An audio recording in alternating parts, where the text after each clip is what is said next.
Aya dutangiriye mu ishyamba, hari imodoka irimo iragenda. Njye nigarukiye Emmy News, nigarukiye umusore wanyu mukunda kandi muri benshi. Dutangiranye n'imodoka irimo iragenda mu ishyamba. Sasa barakwereka hafi aho ngaho hari uri kubarebera muri jomeri, arabareba uko bagenda neza watano. Arabareba neza watano kwa tano. Zamura ikiganza umenye ari kumwe n'agakipe kawo. Arabareba neza, muturitse ya mbere kabu byaraturitse kandi iyi modoka barakwereka wagira ngo yari ijyanye indembe n'abantu bose, harimo abasirikare. Soldiers man, jye nabazanye filime ikubita kandi bangutse. Tigira fungura mwana, twagiye bambara urugamba, shoferi baramumena. Abarimo imbere indembe bagize ubwo muriro dorara ryama ati bari hariya, yamenye icyerekezo bari kurasiramo. Bahamagaye bagenzi babo bari mu modoka ati twatewe baraduturikije, timwatubonera ubufasha. Rahaguruka tireka dupfe kururwana, abona akagabo kari kurenga mu ishyamba kuri de Ronald.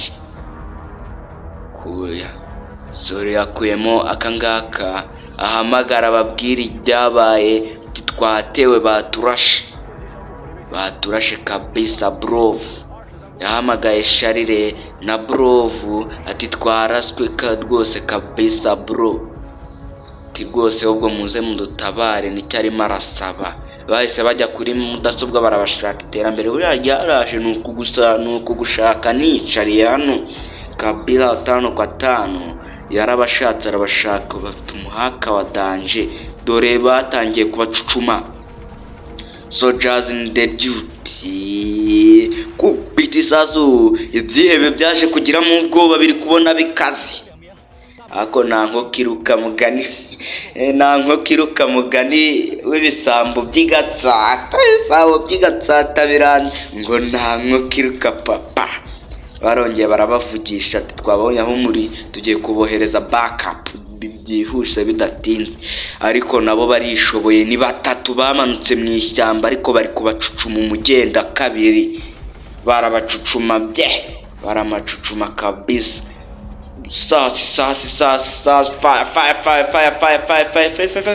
fire dusaswe n'urucaho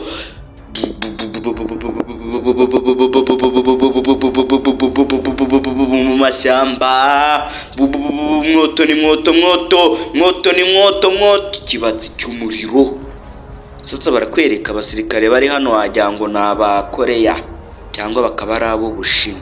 Kumbe yarebye gutya abona abo bari batwaye barabashimuse inshuti zanjye. Umusirikare ngaha gufashe yanakwica.